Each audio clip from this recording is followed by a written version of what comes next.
இந்த முறை தென்மராட்சியை பொறுத்தவரையில் இந்த ஊசி சின்னத்திற்கு ஆதரவளித்த அல்லது ஊசி சின்னத்தை பாராளுமன்றத்திற்கு அனுப்பிய மக்களினுடைய முடிவு எப்படி இருக்கும்? இப்பொழுது அவர்கள் என்ன மனநிலையில் இருப்பார்கள்? இல்லை, தென்மராட்சி மக்கள் உண்மையாக நம்பினது ஊசியை நம்பினவர்கள் தான். அதில் நாங்கள் மாற்று கதைக்கு இடமில்லை. ஏனென்றால் அவர்கள் தொட்ட இடம் வந்து வைத்தியத்துறை.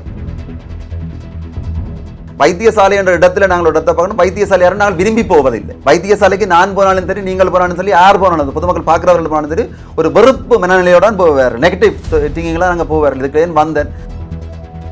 அதனால் இல்லாட்ட மனநிலையும் இந்த முறை அவருக்கு நீங்கள் நிற்கிற மாதிரி ஒரு பாரிய வெற்றியில் ஒரு வட்டாரத்தில் வெல்லுவாருன்னு சொல்கிற அளவு கூட இருக்காது. நீங்கள் ரிசல்ட்ஸ் வரைக்கும் பாருங்க. தமிழரசு கட்சி வழிக்கு வந்து விட்டதாக நீங்கள் இப்பொழுதும் நினைக்கிறீர்களா? இல்லை, இது தமிழரசு கட்சி வழிக்கு வந்தது எதிர்ப்பை தான் இந்த முறை மக்கள் தமிழரசு கட்சி மீது காட்டினார்கள், தமிழ் கட்சிகள் மீது காட்டினார்கள் தான் எனது அபிப்பிராயம். அப்படி காட்டியும் தமிழரசு கட்சி இன்னமும் அந்த கட்சிகளோடு ஒற்றுமையாக பயணிக்க வேண்டும் என்கின்ற கோட்பாட்டுக்கள் இந்த முறை அதை காட்டவில் எங்கேயாவது இணைந்து பயணிக்கின்றதா? சமூகம் நேயர்களுக்கு வணக்கம். இன்றைய தினம் எங்களுடைய கலையகத்தில் எங்களோடு இணைந்திருக்கிறார் இந்த ஆண்டிலே இடம்பெறுகின்ற உள்ளூராட்சி சபை தேர்தலில் வலி தென்மேற்கு பிரதேச சபை சார்பாக களத்திலே நிற்கக்கூடிய தமிழரசு கட்சியினுடைய வேட்பாளர் திரு லோகப்பிரகாசம் ரமணன் அவர்கள். வணக்கம். வணக்கம். அடுத்தடுத்து இலங்கையில் பாராளுமன்ற தேர்தல், ஜனாதிபதி தேர்தல் என்பன மிகவும் பரபரப்பாக பேசப்பட்ட 2 தேர்தல்களாக இருந்தன. அதற்கு பிறகு அதன் தொடர்ச்சியாக எதிர்பார்க்கப்பட்ட விடயம் மாகாண சபை தேர்தல்கள் அல்லது உள்ளூராட்சி மன்ற தேர்தல். இதிலே இப்பொழுது உள்ளூராட்சி மன்ற தேர்தல் அறிவிக்கப்பட்டிருக்கிறது. ஆனால் பலத்த சர்ச்சைகள் சென்று கொண்டிருக்கின்றன. தற்பொழுது வடக்கு மாகாணத்தை பொறுத்தவரையில் இந்த இடம்பெற்ற சர்ச்சைகள் தொடர்பில் என்ன நினைக்கின்றீர்கள்? இந்த கட்சிகள், அநேகமான கட்சிகள் வேட்புமனு தாக்கலின் பொழுது நிராகரிக்கப்பட்டிருந்தமை குறித்து உங்களுடைய கருத்து என்ன? அது இந்த முறை என்னென்று நடந்த செலுத்தின தேர்தல் திணைக்களங்களால் விட்டப்பட்ட அறிவுறுத்தல அநேகமான கட்சிகள் முழுமையாக பின்பற்றப்படவில்லை என்றுதான் அந்த தேர்தல் திணைக்களம் கூறியது. அதுக்கு அசண்டை இனமாக சில கட்சிகள் இருந்தார்கள். மற்றது சில கட்சிகள் வந்து உதிரிகளாக பிரிந்து சென்றதாலே ஆட்களை சேர்த்து கொள்வதிலே பாரிய சிரமம் ஏற்பட்டிருந்தது. மற்றது இப்பொழுது மக்கள் மத்தியிலே ஒரு ஊழலுக்கு எதிரானவர்கள் தான் அரசியலில் நிற்க வேண்டும் என்ற ஒரு அபிப்பிராயம் இருந்தபடியால் தான் அந்த கண்டபடி ஆக்களை பிடிக்க முடியாமல் இருந்தது. இப்போ திட்டமிட்டு ஏற்கனவே இயங்கிக் கொண்டிருந்த தேசிய கட்சிகள் கூட ஆக்களை பிடிக்கக்கூடியதாக இருந்தது. ஆனால் தமிழ் பரப்பில் இருக்கிற கட்சிகளால் தான் அந்த இயலாமல் வந்தது. உதாரணம் மணிவண்ணன் அவர்களுடைய அணிகளை பார்த்தால் தெரியும். இவர் சங்குகள் அணிகள் விடுவது ஏற்கனவே ஒன்றுடன் இருந்தவர்கள் பிரிந்து செல்கின்ற போது அவர்களால் அந்த புதிதாக ஆக்களை சேர்ப்பதிலே பாரிய இடர்பாடுகள் ஏற்பட்டது. உதாரணமாக டாக்டர் ராமநாதன் அர்ச்சுனா அவர்கள் இதை பார்த்தீங்கன்னா கூட தெரியும். அவர்களும் வந்து ஆக்களை பிடிப்பதில் பாரிய இடர்பாடு தான் இருந்த வழியில் எல்லாருமே தங்களை பெரிதாக காட்டிக்கொண்டாலும் தலைவர்கள் தங்கள் பாராளுமன்ற தேர்தலுக்கு ஆயத்தமாக இருந்தார்கள். ஆனால் அதுக்கு கீழே மக்களுடைய கீழ் மட்டத்திலே இறங்கி வேலை செய்வதற்குரிய ஆக்களிலிருந்து பார்க்கின்ற போது அங்கே உண்மையிலே மக்கள் மத்தியிலே அந்தளவுக்கு பாரிய அளவிலே ஆதரவு இருக்கவில்லை. அது பொருத்தமானவர்களை கண்டுபிடிப்பதில் பாரிய சிரமங்கள் இருந்தது. அப்போ ஓரளவுக்கு அட்ஜஸ்ட் பண்ணி டம்மிகளாக போட்டவர்களும் பல கட்சிகளிலே, உதாரணமாக என்பிபி கட்சியில் கூட சில பேர் கூறுகிறார்கள் அந்த வேட்பு மனுவிலே கையெழுத்திடவே இல்லையாண்டு கேட்டார்கள். ஓமண்டை நான் என்ன கூப்பிடவில்லைங்க, சைன் இல்லாமல் வந்திருக்கேன்னு சொல்லி கொண்டிருக்கிறார்கள். சிலர் வந்து அலுவலகத்துக்கு இன்று கூட சென்று கொண்டிருக்கின்றார்கள். என்னங்க, இந்த அலுவலகத்திலே வேலைக்கு சென்று கொண்டிருக்கின்றார்கள். ஆனால் இங்கே வேட்புமனுவை தாக்கல் செய்யப்பட்டிருக்கின்றது. இது என்பிபி அரசாங்கம் புதிதாக கொண்டு வந்த ஒரு நடைமுறையா அல்லது காலமாக தேர்தல் ஆணைக்குழுவால் கடைபிடிக்கப்படுகின்ற ஒரு முறையா? திடீரென்று தற்பொழுதுதான் இந்த இவ்வாறான பிரச்சனைகள் கடந்த கால தேர்தல்களில் இப்படி இடம்பெற்றதாக தெரியவில்லை. இல்லை, இது வளமையாகவே இருக்கின்றது. உதாரணமாக ஈழமக்கள் ஜனநாயக கட்சி வந்து ஒரு முறை மஹிந்த ராஜபக்சவனுடைய கட்சியிலே வேட்புமனு தாக்கல் செய்ய வேண்டிய சந்தர்ப்பத்திலே அவர்கள் அந்த வேட்புமனுவின் பேரிலே ஈழமக்கள் ஜனநாயக கட்சி என்று எழுதி விட்டார்கள். அப்போ அதாலே அந்த யாழ்ப்பாணத்தில் எல்லாருமே ரிஜெக்ட் பண்ணினவை. அப்புறம் வழக்கு சென்று அவர் திருப்பி வந்து அந்த தேர்தல் பிறகு நடைபெற்ற போது அவர் வழக்குக்கு தான் சென்று தான் திரும்பி வந்தார்கள். அப்போ இது வந்து நார்மல் நடைமுறை. ஆனால் பாராளுமன்றத்தை பொறுத்தமல்ல குறிப்பிட்ட எண்ணிக்கை மட்டும்தான் இருக்கிறபடியே ஓரளவுக்கு எல்லாம் சரி பார்ப்பார்கள் எல்லாம் ஐடென்டி கார்டு நம்பர்களை பார்ப்பார்கள். இது ஒரு பொறுப்பற்ற தன்மையோட சொல்லலாம். இது அது சரியாக வாசித்து அதன்படி இரண்டு பாருங்கள், ஒரு கட்சி ஒரு இடத்துல சரியாக இருந்திருக்கிறது, ஒரு சில இடங்களில் சரியாக தான் இருந்திருக்கிறது. ஏனைய இடங்கள்லாம் பிழைகள் வருகின்ற போது அந்த பொறுப்பற்ற தன்மை தானே. ஏன்னா இது பிழைன்னு சொன்னால் அவர்களுக்கு இதான் நடைமுறை நாங்கள் விளங்கி கொண்டோம் என்று சொன்னால் அனைத்து பிரதேச சபைகளுக்கும் செய்யப்பட்ட வேட்பு மனுக்கள் நிராகரிக்கப்பட்டிருக்க வேண்டும். ஒன்று சரி வர்றதுக்கு அப்போ எங்கே ஒரு இடத்துல தவறு விட்டுருக்கிறார்கள் தானே, அதனால தான் ரிஜெக்ட் பண்ணி காரணங்களை ஒவ்வொரு காரணங்களை ஒருவர்கள் கூறியிருந்தால் கூட இவர் ஒட்டுமொத்தமாக ரிஜெக்ட் பண்ணப்படவில்லை. அப்போ உதாரணமாக ராமநாதன் அச்சுனான்ற கட்சியை சேர்ந்தவர் நேற்று நவாலியை சேர்ந்த ஒரு பெண்மணி, அவர் சமூக சேவகி, அவள் கூட வந்து யூடியூப்பில் வந்து கதைச்சு கொண்டிருக்கிறா, காசை கட்டினம் அப்படின்னு தான் கதைச்சு கொண்டிருக்கிறோமே தவிர இதில் பின்புலத்தில் எமது புலம்பெயர்ந்த மக்களுடைய ஆதங்கங்களும் இருக்கிறது. அவர்கள் என்று சொன்னால் இந்த நாட்டை விட்டு புலம்பெயர்ந்து சென்று விட்டார்கள், இந்த நாட்டுக்கு ஏதோ ஒன்று செய்ய வேண்டும் என்று நிற்கிறார்கள். ஆனால் அவர்கள் கண்ணால் பார்ப்பது எங்களை விட 300 மடங்கு 250 மடங்கு புலம்பெருந்திய டெவலப் பண்ணின கண்ட்ரி தான். நாங்கள் மணியின் கரன்சியை வச்சு சொல்கிறேன். அப்போ அவர்கள் விசுவலை அதை பார்த்து விட்டு அங்கே எல்லோரும் கற்றவர்கள், சிறு வயதிலிருந்து எவ்வாறு வாழ வேண்டும், ஒரு ஒரு ஆரோக்கியமாக இருக்க வேண்டும் என்று சொன்னால் அநேகமான புலம்பெயர்ந்த தமிழர்களில் புலம்பெயர்ந்த நாட்டுக்கு உரியவர்கள் ப்ரஷ் பண்ணினா சாப்பிட மாட்டார்கள், தேநீர் பருக மாட்டார்கள், 3 நேரம் மட்டும் 3 நேரம் தான் சாப்பிட்ற அளவு சாப்பாடு, உடற்பயிற்சி என்று அவர்கள் வேறு ஒரு விதமாகத்தான் இந்த மக்களை வழிநடத்தி கொண்டிருக்கின்றார்கள். எங்களை பார்க்கின்ற போது அவருடைய வழிநடத்தல் என்ன மாதிரி இருக்கின்றார், நாங்கள் ஒரு நுகர்வு சக்தியாக எங்களை இலங்கை போன்ற நாடுகளை வைத்துள்ளார். இவர் இவ்வாறான நாடுகளில் இருந்து கொண்டு அவர்கள் நிற்கிறார்கள் உடனடியாக இந்த நாட்டிலே பாரிய ஒரு மாற்றத்தை ஏற்படுத்தி விடலாம் என்று.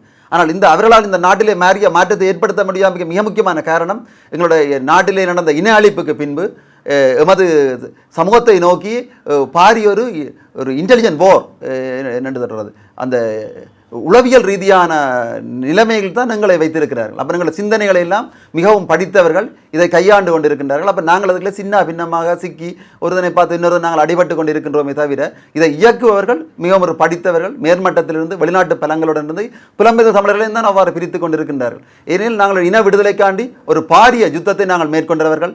உலக நாடுகளை திரும்பி பார்க்குற ஒரு 30 வருட யுத்தத்திலே செய்த இனத்தை அதை மீண்டும் கட்டி எழுப்ப முடியாத அளவுக்கு சின்ன பின்னமாகிக் கொண்டிருக்கிறார்கள். வடக்கு கிழக்கை பிரிக்க வேண்டும் என்ற ஒரு பாரிய தேவை இந்த தமிழை அடக்குகின்றவர்களுக்கு தேவை, தமிழ் இனத்தை அடக்குகின்றவர்களுக்கு தேவை. அப்போ இதுக்கான நிகழ்ச்சியினர்கள் எல்லாம் இலங்கையில் செய்து கொண்டிருக்கின்றார்கள். இதுக்கு நாங்கள் ஏதோ ஒரு வழியிலே தமிழினம் ஒற்றுமையாக இருப்பதொன்றுதான் இப்போதைக்கு நாங்கள் செய்யக்கூடிய இந்த எங்களுடைய சந்ததியாக நாங்கள் கடத்த வேண்டும் என்று சொன்னால் நமது தமிழினத்தினுடைய பெருமைகளை, தமிழினத்தினுடைய அந்த வளர்ச்சியை நாங்கள் செய்ய வேண்டும் என்று சொன்னால் இப்பொழுது எங்களுக்குள்ளே மோதிக்கொள்வதை தவிர்த்து நாங்கள் அடுத்த சந்ததிக்கு நாங்கள் நம்மளது இனத்தினோட உரிமையை, அந்த வீராப்பை நாங்கள் கடத்தினால் தான் நம்மளது நிலம் மண் மீட்கப்படும், கௌரவமாக வாழக்கூடிய இனமாக தமிழம் இருக்கும். பாராளுமன்ற தேர்தலை பொறுத்தவரையில் கடந்த சில மாதங்களுக்கு முன்பாக மிக சரியான பதிலடியை தமிழ் மக்கள் தமிழ் தேசிய கட்சிகளுக்கு வழங்கியிருந்தார்கள். தமிழரசு கட்சி வழிக்கு வந்து விட்டதாக நீங்கள் இப்பொழுதும் நினைக்கிறீர்களா? இல்லை, இது தமிழரசு கட்சி வழிக்கு வந்தது அல்லது அவ்வாறு நாங்கள் இந்த குறுக்குத்தனமான கேள்விகளை அப்படி சிந்திக்கின்றோம். ஆனால் தமிழ் அரசு கட்சியை வந்து இந்த ஊரிலே இருக்கின்ற வடக்கு கிழக்கில் இருக்கிற எல்லா மக்களும், ஏனென்றால் எதிராக பிரிந்திருக்கிற கட்சியினர்கள் கூட தங்களோட கட்சி தமிழரசு கட்சி என்று தான் எண்ணுகிறார்கள். இப்போ நான் கூட இன்னொரு கட்சியை சேர்ந்தவன் தான், எனக்கு புதிய கட்சி தமிழரசு கட்சி எனக்கு ஒரு புதிய கட்சி. ஆனால் நான் அரசியல் பரப்பில் 25 வருடங்களாக அரசியலை தொடர்ச்சியாக ஈடுபட்டு கொண்டிருக்கின்றேன். அப்போ எனக்கும் ஒரு ஆசை என்னென்னு சொன்னால் தமிழரசு கட்சியை எந்த ஒரு கட்டத்திலையுமே நாங்கள் வெறுத்து கதைக்க மாட்டோம். எல்லோருடைய இதயத்திலும் இருப்பது தமிழரசு கட்சி தான். ஏன்னா அதைத்தான் அந்த வழிநடத்த வேண்டும். உதாரணமாக வலிகா பகுதியில் சேர்ந்த தமிழரசு கட்சி இதயத்தில் இருக்குன்னு சொன்னா ஏன் என்பிபிக்கு 3 பாராளுமன்ற உறுப்பினர்? உதாரணமாக ஒரு வீட்டில் ஒரு புலமச்சிலந்தி வருதுன்னு வைங்க, ஒரு புலுமச்சிலந்தி கடிக்கும், வந்த உடனே அம்மா அடிப்பா, புலுமச்சிலந்தி அடிச்சு விட்டா. அதே மாதிரி பிள்ளையும் ஒரு குழப்படியை விட்டால் தாய் அடிக்கும். ரெண்டு அடி பார்க்க அடி விழுந்ததாக இருக்கும். புலுமச்சிலந்தியே சாகுணம் அடிக்கிறது, பிள்ளையே அடிக்க நாங்கள் அடிக்கக்கூடாது. எவ்வளவோ சின்ன அந்த கற்பப்பையிலே தாய் குழந்தையை வைத்திருக்கும் போதே அந்த குழந்தையை எவ்வாறு வளர்க்கணும்ன்றது MO24 இருந்து எல்லாமே கூறிக்கொண்டு வருவாள். ஆனால் அந்த தாய் அந்த பிள்ளைக்கு தன்னை அறியாமல் அடித்து விடுவாள். அப்போ அவ்வாறு ஒரு எதிர்ப்பை தான் இந்த மாதிரி மக்கள் தமிழரசு கட்சி மீது காட்டினார்கள், தமிழ் கட்சிகள் மீது காட்டினார்கள் தான் எனது அபிப்பிராயம். அப்படி காட்டியும் தமிழரசு கட்சி இன்னமும் அந்த கட்சிகளோடு ஒற்றுமையாக பயணிக்க வேண்டும் என்கின்ற கோட்பாட்டுக்கள் இந்த முறை அதை காட்டவில் எங்கேயாவது இணைந்து பயணிக்கின்றதா? இல்லை, இது வந்து ஒரு உள்ளூராட்சி சபை தேர்தல். அதிலே நீங்கள் தேர்தல் முடிவு வந்த பின்பு அது தெரியும், வீதாசார ரீதியானதுன்னு சொல்லி அதில் ஒரு தொகுதியை வருவார்கள். இதிலே போட்டியிடுகின்ற கட்சிகளில் அநேகமான கட்சிகளுக்கு ஒரு சீட்டாவது எல்லா பிரேசவிலையும் கிடைக்கும். இந்த தேர்தல் வந்து ஒரு கட்சியை பலப்படுத்த முடியாமல் உள்ளூராட்சியை இயங்க வேண்டும். அதால் இது இலங்கை ரீதியான ஒரு அரசியல் ரீதியாக இந்த கட்சி இந்த பிரதேச சபைக்குரிய இது வந்து ஒரு பொருத்தமானதோ என்னென்று இந்த கட்சியை பலப்படுத்த பொருத்தமான அற்ற ஒரு தேர்தல் இந்த தேர்தல். ஆகவே இதை கொண்டு நடத்த வேண்டும். தமிழ் கட்சிகள் எல்லாம் சேர்ந்து இயங்க வேண்டும் என்று சொன்னால் ஒரு பகுதியாக இருந்தும் இந்த ஓட்டுகள் எடுக்க வேண்டிய ஒரு தேவை ஒன்று இருக்கின்றது தான். இப்போ நீங்கள் இது முடிய தெரியும். உதாரணமாக ஈழமக்கள் ஜனநாயக கட்சியோ ஜேவிபியினரையோ சேர்ந்து பயணிக்கக்கூடிய நிலைமையிலே ஏனைய தமிழ் கட்சிகள் இருக்க மாட்டார்கள். அந்த ஒற்றுமையை இந்த உள்ளூராட்சி சபை தேர்தல் ஏன்னா இன்னும் பொறுத்தமல்ல இன்னும் ஒற்றுமையாக்க போகின்ற ஒரு தேர்தலாக இருக்கும். தமிழ் கட்சிகளை வந்து மக்கள் இதில் புறம்பா நிற்கின்ற சில பேர் புறம்பா நிற்பார்கள். அப்போ அவர்களையும் அடையாளக்கூடியதாக காணக்கூடியதாக இருக்கும். ஆனால் இப்போ உங்களுடைய மானிப்பாய் வலிகாமம் தென்மேற்கு பிரதேச சபை உடுவில் பிரதேச சபை அப்படியே பிரதேசங்கள் செய்தால் நாங்கள் இந்த தேசியத்துடன் பயணிக்கக்கூடிய இபிடிபியிலிருந்து ஆக்களை எடுத்துரும். மாநில பிரதேசத்தில் மிக முக்கியமாக நிச்சயமாக வெல்லக்கூடியவர் இபிடிபி இருந்து எடுத்திருக்கின்றோம். தமிழ் தேசிய கூட்டம் சூரியன் சின்னத்திலே போட்டியிட்டவர்கள் இருக்கிறார்கள். நாங்கள் ஐக்கிய தேசிய கட்சியில் போட்டியிடுகிறோம். அப்போ ஓரளவுக்கு எல்லா கட்சியிலையும் இருந்து ஆக்களை எடுத்திருக்கின்றோம். முன்னாள் போராளிகளை எடுத்திருக்கின்றோம். அப்படி எல்லா கட்சியிலையும் இருந்து நாங்கள் எடுத்துத்தான் நாங்கள் இந்த இதை எல்லாரும் விரும்பி வராள். இது ஏனைய கட்சிகளுக்குள்ளே இல்லை. நீங்கள் ஏனைய கட்சி கூட்டுகளை எடுத்து பார்த்துருந்தீர்கள் என்ன சொன்னால் இல்லை.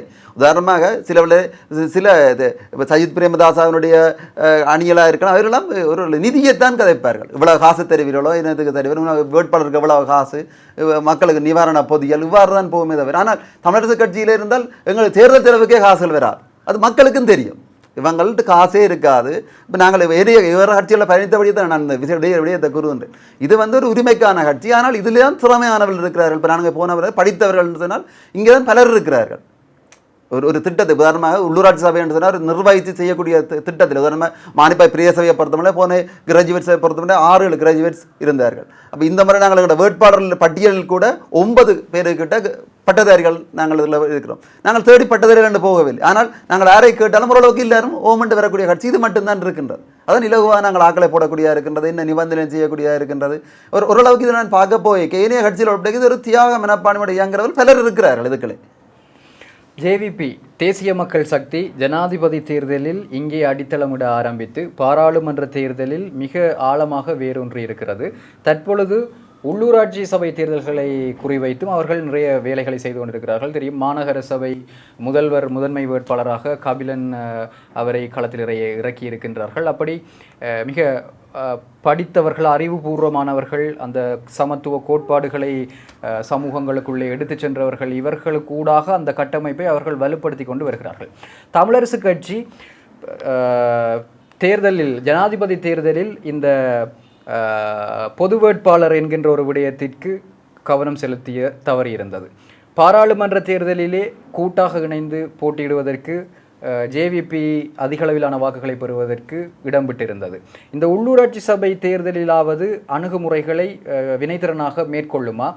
தமிழ் ஒற்றுமை தேவையில்லை, தனியே தமிழரசு கட்சி கோலோச்சும் என்று அது இன்னமும் நம்பிக்கொண்டிருக்கின்றதா? இல்லை, நான் உங்களுக்கு அதான் முதலே நான் அதை கூறியதுன்னு இருக்குது. இந்த தேர்தல் முடிவில் தனித்து கட்சிகள் அமைக்கின்ற ஆட்சி அமைக்கின்றது சபைகள் மிகச்சில சபைகள் தான் வரும்.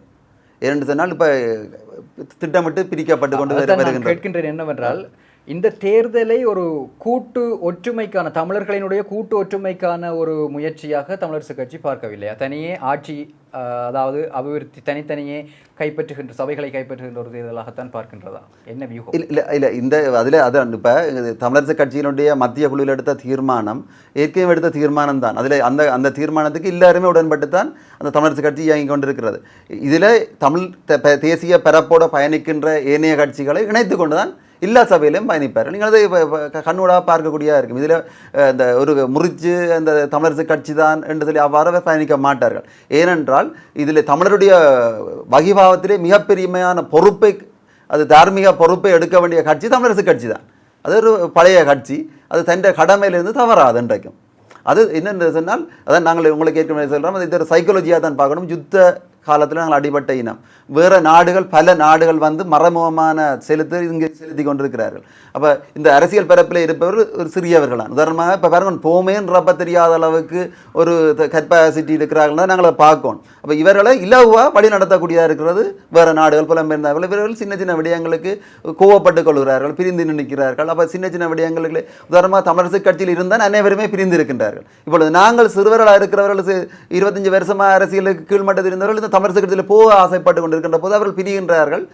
என்னென்று சொல்லி சொன்னால் அது என்னென்று தான் எங்களுக்கும் விளங்கியல். அது நின்று அது பிரச்சனை இருந்தால் ரெண்டு காட்சி செய்யலாம். அது ஒரு பெரிய பிரச்சனையாக இருந்திருக்காது. ஒரு வீட்டுக்குள்ள நாங்கள் ஒரு பிரச்சனை எடுத்தோன்னா படியான வெளியில் அழைச்சி விடுறதில்லை தானே, குடும்பம் பிரிகிறதில்லை தானே. அவ்வாறான ஒரு இதைத்தான் நாங்கள் இதை பார்க்கின்றோமே வழியை பொதுமக்களும் நாங்கள் போய்க்கிற இடமெல்லாம் இதே இப்படி சேருங்கொண்டு கேட்கிறார் இல்லைங்களா. யாருமே வந்து பிரியுங்கொண்டு சொல்கிறே இல்லை. இவர்கள் மட்டும் பிரிகிறாங்க. இவர்கள் பின்னால் ஒரு சக்தி இருக்குது, அதுக்கு எடுபட்டு கொண்டு பிரிகிறார்கள். வழக்கமாக வட்டாரங்களில் தங்களுடைய உறவினர்கள் அல்லது காலங்காலமாக அவர்கள் வாக்களித்தவர்களுக்கு தான் வாக்கு போகிறது வழக்கம். இந்த முறை தேசிய மக்கள் சக்தி என்கின்ற ஒரு கட்சியில் ஒருவர் நிற்கின்றார் என்பதற்காக அந்த வட்டார மக்கள் தேசிய மக்கள் சக்தியினுடைய கட்சிக்கு கீழ் நிற்கின்ற வேட்பாளருக்கு வாக்குகளை அள்ளி போடுவதற்கு யாழ்ப்பாணத்தில் அல்லது வடக்கு மாகாணத்தில் வாய்ப்புகள் இருக்கிறதா? இல்லை இல்லை இல்லை, அது ரெண்டு சொன்னால் ஒரு பாரிய ஒரு பிரச்சாரம் செய்து கொண்டிருக்கிறார்கள். இவர்களோட பிரச்சாரம் டிஜிட்டல் மயமான ஒரு பிரச்சாரமாக தான் இருக்கின்றது. அவர்கள் தேசிய மக்கள் சக்தியோட பிரச்சாரம் வந்து டிஜிட்டல் ஒரே மாதிரி விளம்பரங்களை தயாரிக்கின்றார்கள். ஊழலற்ற தேசம் என்று அனைவருக்கும் சொல்லிக் கொண்டிருக்கின்றார்கள். தாங்கள் நேர்மையானவர்கள் என்றுதான் அவர்கள் கூறிக்கொண்டிருக்கிறார்கள். ஆனால் வட்டார ரீதியாக பார்க்கின்ற போது எங்களுக்கு தெரிகின்றதானே யாரை போட்டு வைத்திருக்கிறார்கள் என்று. அவர்கள் பெரும்பாலும் ஒரு ஊழல்வாதியாகத்தான் இருக்கின்றார்கள், ஒரு நேர்மையானவர்களாக தெரியவில்லை. ஒரு இவர் கூறின மாதிரி அவர்களும் இதே கதையை தான் கூறுகிறார்கள். தாங்கள் நேர்மையானவர்கள் தான் கூறிக்கொண்டிருக்கிறார்களே தவிர, ஆனால் தமிழ் மக்களை இன்னும் கூறு போடுகின்ற தமிழ் மக்களுக்குள்ளே இருக்கின்ற பழைய காலத்திலே புரியோடி போயிருக்கின்ற சாதியத்தை தூண்டுகின்றார்கள். இவ்வாறான ஒரு அற்பத்தனமான பிரச்சாரங்களை தான் செய்கிறார்கள் தவிர, உள்ளூராட்சி சபை என்று சொன்னால் ஒரு உள்ளூருக்குள்ளே செய்ய வேண்டிய அபிவிருத்திகள், அந்த திட்டங்கள் சம்பந்தமாக, உதாரணமாக உள்ளூருக்குள்ள இருக்கிற வேலை வாய்ப்புகள் சம்பந்தமாக, கழிவற்றல் சம்பந்தமாக, உதாரணமாக எங்களுடைய யாழ்ப்பாணம் முழுக்கவே பொலித்தீன் மயமாக போய் இருக்கின்ற அது என்னென்று முடிவு கொண்ட வேண்டும் என்ற சம்பந்தமாக அதுக்குரிய இந்த பரசெலவு திட்டங்களில் கூட அதுக்குரிய ஒதுக்கப்படவில்லை. உதாரணமாக உலக நாடுகள் இல்லாமல் பொலித்தீன்ன்றது ஒரு மிகப்பெரிய ஒரு நஞ்சு என்று தான் இந்த வெளிநாட்டில் புலம்பெயர்ந்து வரவர்களை கேட்டு பார்த்தீங்கன்னா தெரியும். அவர்கள் இங்கிருந்தாங்க போயிருந்தால் கூட அவற்றை மனதிலே புகுந்து விட்டது பொலித்தீன் என்பது ஒரு நஞ்சு ஆண்டு. அப்போ எங்களோட நாடுகளில் அப்படியான வேலை திட்டங்களுக்கு இவர் மத்திய அரசால் ஒதுக்கி இருந்தால் இவர்கள் நாட்டை நேசிப்பவர்களாக இருக்கும். இவர்களும் ஒரு கற்பனையான கதைகளை தான் கதைத்துக் கொண்டு திரிகிறார்கள் தவிர எங்களுக்கு தேவைப்படுகின்றது, அவர் சொல்லுகின்ற விடயங்கள் எங்களுக்கு தேவைப்படுகின்றது. ஆனால் அதுக்குரிய வேலை திட்டங்களை இவர்கள் செய்யவில்லை. அவர்கள் கூறுவதெல்லாம் கற்பனை என்றது இந்த பிரதேசபை தேர்தலிலிருந்து மக்களுக்கு வழங்கிக் கொள்ளும். உதாரணமாக இலங்கை பூராகவே இப்போ ஒரு விழிப்புணர்வு வந்து கொண்டிருக்கிறது. சாமான்களுடைய விலைகள் ஏறிக்கொண்டிருக்கின்றது, வாழ்க்கை செலவை கொண்டு நடத்த முடியாமல் இருக்கின்றது. இவர்கள் உதாரணமாக கோல்பேஸில் கொண்டு குவித்தார்கள், வாகனம் என்று குவித்தார்கள். அன்றைக்கு நேற்று ஒரு குவித்தார்கள், அந்த வாகனங்களுக்கு என்ன நடந்தது எல்லாம் விற்று விட்டார்களா ஆண்டு. அவ்வாறு இல்லைத்தான் இவர்கள் இந்த கதைகளை கூறிக்கொண்டிருக்கிறார்கள். மஹிந்த ராஜபக்சேயை தூக்க போகிறோம் என்றார்கள், 12 லட்சத்துக்கு ஆரம்பிக்க போகிறோம் என்று கொண்டு இறக்குவோம் என்று சொன்னார்கள். எதுவும் நடைமுறை சாத்தியம் இல்லாத விடயங்களை தான் கூறிக்கொண்டிருக்கிறார். அதே மாதிரி இப்போ பிரதேச சபையிலே இவர்கள் நேரடி விவாதத்துக்கு கூட இங்கே வர தயாராக தான் இருக்க மாட்டார்கள். நீங்கள் கூறுகிற மாதிரி அறிவுஜீவிகள் ஒரு தங்களுடைய மாநகர சபையை பற்றி கதைக்கப்படுறாங்க. மாநகர சபையினுடைய திட்டம் இல்லாமல் ஒன்றும் செய்ய முடியாதானே. எங்களுக்கு போடுங்கன்னு கேட்டால் இன்னத்துக்கான உமாக்கு போடணும் சன ஒரு கேள்வியை கேட்டால் அந்த இருக்க என்ன திட்டங்களை வைத்திருக்கிறீர்கள், உங்கள் பிரதேச சபை சம்பந்தமான என்ன ஆக்கபூர்வமாக செய்ய போகிறீர்கள், அது இயலுமா? சும்மா சொல்ல இல்லாதானே நான் அதை செய்ய வேண்டும். இவரால் இயலுமானதை இந்த திட்டங்களை இவர்கள் வைத்திருக்கின்றார்களா என்று அதைத்தான் நாங்கள் பார்க்க வேண்டும். அதை முடிந்தால் யாராவது விவாதிக்க முடிந்திருந்தால் எங்களுடைய தமிழரசு கட்சியை பொறுத்தமல்ல அனைத்து வேட்பாளர்களுமே தயாராக தான் இருக்கிறார்கள். அவர் அனைத்து வேட்பாளர்களுமே தங்களை நெஞ்சிலே தங்களை கிராமங்களை எவ்வாறு முன்னேற்ற வேண்டும் என்ற ஒரு கொள்கையோடு தான் பயணிக்கின்றார்கள். நான் ஒரு அண்மை காலத்தில் சென்றால் கூட அநேகமான தமிழரசு கட்சியினருடன் கேட்கின்ற போது ஒவ்வொருத்தரும் நடைமுறை சாத்தியமான கொள்கைகளுடன் தான் இருக்கின்றார்கள். இந்த தொழில் குறிப்பாக நாங்கள் அன்றைக்கும் கதைக்கும் பொழுது எங்களுடைய சுகிரண்ணி அவருடன் கதைத்தோம். முன்னாள் மாநகர உறுப்பினர் அவர் கூறினார், இவ்வாறு உங்களோட கிராமங்கள் இருக்கிற உங்களோட கிராமத்துக்குள்ள ஒரு தொழிலை ஏற்படுத்தி கொடுக்க வேண்டும் என்று, கழிவாய்ட்டுகள் அந்த கிராமத்திற்கு பயன்படுத்த வேண்டும். ஒவ்வொரு வேலை திட்டங்களும் இருக்கின்றது. உதாரணமாக நாங்கள் வீதி புனரமைப்புகளுக்கு வீதி தொழிலாளர்களை எங்களோட கிராமத்தில் இருந்து எடுத்து, அது பெரிய வேலைகள் இல்லை தானே, சாதாரண வேலைகள். அப்போ அந்த வேலைகளுக்கெல்லாம் நிரந்தரமான உத்தியோகத்தர்களை எமது பிரதேச சபைகளை வைத்தே நாங்கள் வேலை செய்யக்கூடிய மாதிரி அளவுகளுக்கு தான் செய்து கொண்டிருக்க வேண்டும் என்று இருக்கிறது. கடந்த பாராளுமன்ற தேர்தலில் தமிழ் தேசிய கட்சிகளுக்கு சவாலை அளித்த கட்சிகளாக ஒன்று சுயேட்சை குழு ஊசி சின்னம் இருந்தது, அடுத்தது தேசிய மக்கள் சக்தி இருந்தது. இந்த முறை தென்மராட்சியை பொறுத்தவரையில் இந்த ஊசி சின்னத்திற்கு ஆதரவு அளித்த அல்லது ஊசி சின்னத்தை பாராளுமன்றத்திற்கு அனுப்பிய மக்களினுடைய முடிவு எப்படி இருக்கும்? இப்பொழுது அவர்கள் என்ன மனநிலையில் இருப்பார்கள்? இல்லை, தென்மராட்சி மக்கள் உண்மையாக நம்பினது ஊசியை நம்பினவர்கள் தான். அதில் நாங்கள் மாற்று கதைக்கு இடமில்லை. ஏனென்றால் அவர்கள் தொட்ட இடம் வந்து வைத்தியத்துறை. ஒரு இதுவரை காலமும் வைத்தியசாலைக்கு நாங்கள் போகின்ற போது அந்த இரண்டால் வைத்தியசாலை என்ற இடத்துல நாங்கள் இடத்தை பார்க்கணும், வைத்தியசாலை யாரும் நாங்கள் விரும்பி போவதில்லை. வைத்தியசாலைக்கு நான் போனாலும் சரி, நீங்கள் போனாலும் சரி, யார் போனாலும் பொதுமக்கள் பார்க்குறவர்கள் போனாலும் சரி, ஒரு வெறுப்பு மனநிலையோடு போவார், நெகட்டிவ் திங்கிங்லாம் நாங்கள் போவார். இதுக்கு ஏன் வந்தேன் போகிறவனே சொல்லுவாங்க, நான் வரத்தில்லை, ஹாஸ்பிட்டலுக்கு போக மாட்டேன். இப்போ நீங்கள் ஊரில் அதுக்கு எங்களோட கிராமப்புறங்கள் சரி, நான் ஊருக்கு ஹாஸ்பிட்டலுக்கே போகிறே இல்லை, போலீஸ் ஸ்டேஷனுக்கு போகிறே இல்லை. அப்போ போகாத மனநிலையில் அங்கே என்ன நடந்தாலும் ஒரு வெறுப்பான சிந்தனையோடு தான் வரும். அப்படி இருந்தும் நாங்கள் கொஞ்சம் அவர்களும் வேலைப்பழுவையில் இருப்பார்கள், அங்கே வேலை செய்வர்களும் வார்த்தைகளை கதைப்பார்கள். குறிப்பாக வைத்தியர்களை தாண்டி இந்த தாதியர்களை தாண்டி முன்னுக்கு செக்யூரிட்டி கார்டுகள் அவர்களெல்லாம் ஒரு கொஞ்சம் கண்டபடி தான் கதைப்பார்கள். அப்போ அதால் நாங்கள் தாக்கப்பட்டு போயிருக்கும் பொழுது கொஞ்சம் நெகட்டிவ் திங்கிங்காக தான் இருந்தோம். அங்கே நடக்கிற பிரச்சனைகளை ஒரு வைத்தியரை வந்து சொல்லுகின்ற போது நாங்கள் ஒரு சின்ன விடயங்களாக இருந்தாலும் அதை நாங்கள் பெருசுப்படுத்தி தான் பார்ப்போம். எங்களை வருத்தம் மாறினா தான் பார்க்க. ஏன்னா நாங்கள் போனது வருத்தம், நாங்கள் வேணுமென்று சொல்லிடுறது வருத்தத்துக்கு போகிறே இல்லை. நாங்கள் ஒரு மனநிலை ஒரு மிகவும் ஒரு தொய்வான மனநிலையில் தான் நாங்கள் அங்கே போய் கொண்டிருப்போம். அப்போ நாங்கள் போன இடமே விருப்பம் இல்லாத இடத்துக்கு தான் நாங்கள் போகிறது. அப்போ இந்த நடக்கிற பிரச்சனைகள் வந்து எங்களுக்கு பாரிய தாக்கத்தை சைக்காலஜியாக ஏற்படுத்தும். அப்போ அந்த முடிவுகளை வந்து நாங்கள் அதை விரும்பி கொண்டோம். மக்களாக நீங்கள் பெரிதாக விரும்பி தப்பிலாம் சொல்லிக்க ஒரு ஆர்வமாக இருந்தது. உதாரணமாக ஜேவிபிக்கு என்ன மாதிரி நாங்கள் கற்பனையில் போய் போட்டோமோ அதே மாதிரி தான் ஊசிக்கும் போட்டதுண்டு. இப்போ ஊசி போட்டதில் அநேகமான அந்த வேட்பாளர்களோட குழம்பி போய் தான் இருக்கிறாரு. அப்போ சில பேர் வந்து நாங்கள் இதில் வேட்புமனு செய்து ஓட்டோம்னு சொல்லி ஓட திருப்பி வேட்புமனு சிலதில் ஒரு சிலதில் ஏற்கப்படும். அப்போ அதுக்காகவே ஓடி திரும்பினோம். அதனால் இல்லாட்ட மனநிலையும் இந்த முறை அவருக்கு நீங்கள் நிற்கிற மாதிரி ஒரு பாரிய வெற்றியில் ஒரு வட்டாரத்தில் வெல்லுவாருன்னு சொல்கிற அளவு கூட இருக்காது. நீங்கள் ரிசல்ட்ஸ் வரைக்க பாருங்க, விகிதாசாரத்தில் அவர்களுக்கு வளமையாக கிடைக்க வேண்டிய மாதிரி ஒரு சில சீட்டுகள் கிடைக்கும். கடந்த பாராளுமன்ற தேர்தலை பொறுத்தவரையில் வடக்கு மாகாணத்தில் இந்த தேசிய மக்கள் சக்தி மற்றும் சுயேட்சைக்குழு ஊசி சின்னம் இந்த கட்சிகளுக்கு மக்கள் அமோக வரவேற்பை வழங்கியிருந்தார்கள். இந்த பாராளுமன்ற உறுப்பினர்களினுடைய அந்த வழக்கமாக பாராளுமன்றத்திற்கு செல்கின்ற அந்த உறுப்பினர்களினுடைய அந்த கலாச்சாரத்தையும் மாற்றி அமைத்திருந்தது மக்களினுடைய அந்த முடிவு. ஆனால் இந்த உள்ளூராட்சி சபை தேர்தலை பொறுத்தவரையில் இப்பொழுது சில சர்ச்சைகள் ஏற்பட்டிருக்கின்றன. இந்த வேட்புமனு நிராகரிப்பு காரணமாக சுயேட்சை குழு ஊசி சின்னத்தின் மீது மிகவும் அதிருப்தி நிலை ஏற்பட்டிருந்தது. தற்பொழுது மீளவும் இந்த நீதிமன்றம் அதற்கான ஒரு தீர்ப்பினை வழங்கி இருக்கின்றது. அந்த அடிப்படையில் என்ன இடம்பெறப் போகின்றது என்பதனை பொறுத்திருந்து பார்க்க வேண்டும். மக்களும் தங்களுடைய குழம்பிய மனநிலையிலிருந்து எவ்வாறான தெளிவான முடிவை மேற்கொண்டு யாரை ஆதரிக்கப் போகின்றார்கள் என்பதனை இந்த தேர்தலில் பொறுத்திருந்து பார்க்க வேண்டியிருக்கின்றது. இவ்வளவு நேரமும் எங்களோடு இணைந்து கொண்டிருந்து இந்த நேர்காணலில் பங்கு பற்றிய தமிழரசு கட்சி சார்பாக இந்த தடவை உள்ளூராட்சி மன்ற தேர்தலில் வலி தென்மேற்கு பிரதேச சபை தேர்தலிலே களத்தில் நிற்கின்ற திரு ரமணன் அவர்களுக்கு எங்களுடைய மனமார்ந்த நன்றிகளை தெரிவித்துக் கொள்கின்றோம். வணக்கம். இது போன்ற செய்திகளை தெரிந்து கொள்ள சமூகம் நியூஸ் சேனலை சப்ஸ்கிரைப் செய்து அருகில் உள்ள பெல் பட்டனை கிளிக் செய்யுங்கள். மேலும் இது போன்ற செய்திகளை உடனுக்குடன் தெரிந்து கொள்ள சமூகமீடியா.com என்ற இணையதளத்தின் வாயிலாகவும் எங்களுடன் இணைந்திருங்கள்.